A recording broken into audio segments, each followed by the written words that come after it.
early voting has started in a lot of states now. I have already voted myself. And people have really changed their habits in terms of how they vote. You know, post-pandemic, this is another like major cultural shift. Post-pandemic, where huge numbers of people are now voting early. And so far, from what we can tell, the turnout in this election is truly insane. Let's go ahead and put this. New York Times did an analysis here. They say voters stick to pandemic-era habits and early turnout surges. More than 5.5 million people have already cast ballots in person or by mail. Experts predict high turnout in the midterm elections. Let me give you a few of the numbers that they pulled here just to underscore. And we covered the Georgia early voting numbers, which continue to be astonishing. In-person turnout is up 70%. Compared with the 2018 midterm elections. And that was a very high enthusiasm election cycle as well. In North Carolina, absentee ballot requests are up 114% compared to 2018. In Florida, total early vote is up 50% compared with 2018.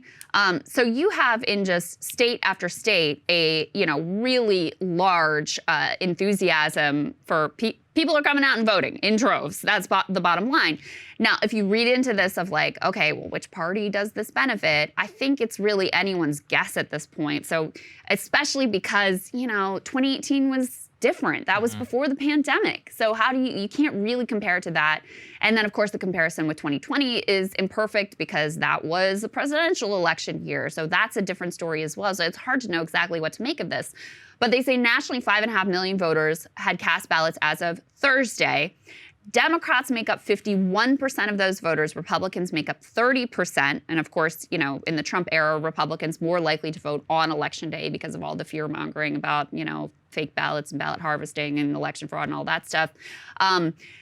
He noted that was a slight dip from Democrats' advantage at this point in 2020. Presidential election year always draws a higher turnout. At that point, 17.3 million votes had been cast, and the partisan split was 55% and 26 Dem and 26% Republican. So this time it's 51% Dem, 30% Republican, then it was 55% Dem, 26% Republican. Of course, you have the complicating factor of Trump actively telling people don't vote by mail. In that election, you don't have quite as direct and specific a message. So what do we make of it? I really don't know. I can just say that it looks like people are very enthusiastic about voting. Yeah, I think that's the only takeaway. And actually, I remember this in 2020. Remember? And everyone was like, see, this shows a Dem wave. And we were like, hey, just so you don't know who these people are. They could be voting anyway. And as we found out, we had record high turnout in early vote, some of which was mostly kind of split towards the Dems, but it also presaged record turnout on Election Day itself. Yeah. Many Republicans saying that they only wanted to vote in person. Well, so that also could be what we're watching in November 8th. What we found out in 2020 was, Democrats were super psyched about voting. They did show up early. They voted in droves. They cast their ballots, early in person. Absentee ballots, all of that. But it turned out Republicans were also very enthusiastic. Exactly. And so Trump ended up winning more votes the second time around. It's just, Democrats and independents were sort of disgusted with it. It was enough to barely be able to overtake him last time around. But, I do think we're seeing a similar dynamic here where, and let's go ahead and put this next piece up on the screen. NBC News has some new data here that underscores this point. Election interest is at an all-time high for a midterm election. 70% of registered voters are expressing high interest. Back in 2018, which again was another very enthusiastic electorate, it was 65%. So you have 5 points higher than back in 2018. But, he notes, Republicans have regained the enthusiasm edge. 78% of Republicans have high interest. The number for Democrats is 69%, so 78% high interest for GOP, 69% for Democrats. And, on some of their other metrics, they have Republicans with a very narrow lead in terms of the quote-unquote generic ballot for congressional preference.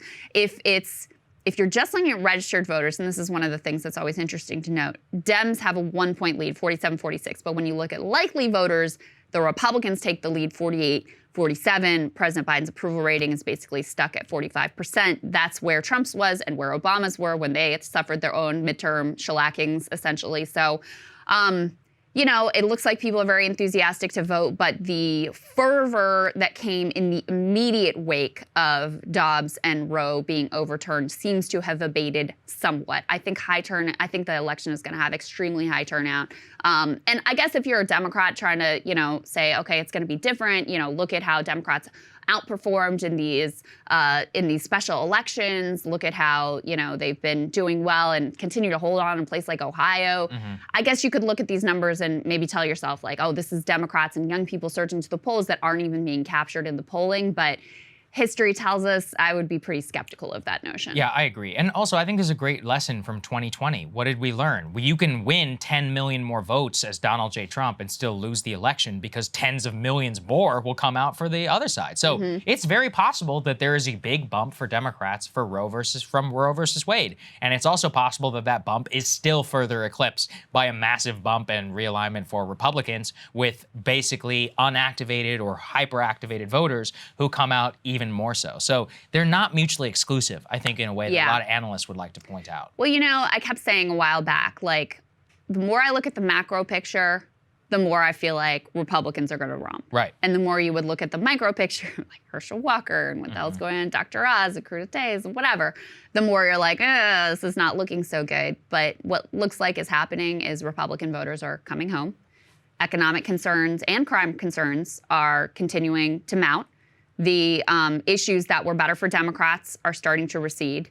And, you know, we still have a couple weeks to go here. Joe Biden is out being like, I think we're going to see another turn in this election, but this cake is pretty close to baked. I mean, we are really close to Election Day, and people are already casting their ballots based on how they feel right now. So I think really Democrats this was going to be a tough landscape for them, no doubt about it, no matter what they did. But they really screwed up their best chance to capitalize on where we are right now, which is leveling with the American people about the reality of the economy and having something really clear that they were selling to the American people of what they would do if they were able to hold on to power, just like how Warnock and what's his face down there in Georgia won. What's his name? The other Ossoff, that's his name.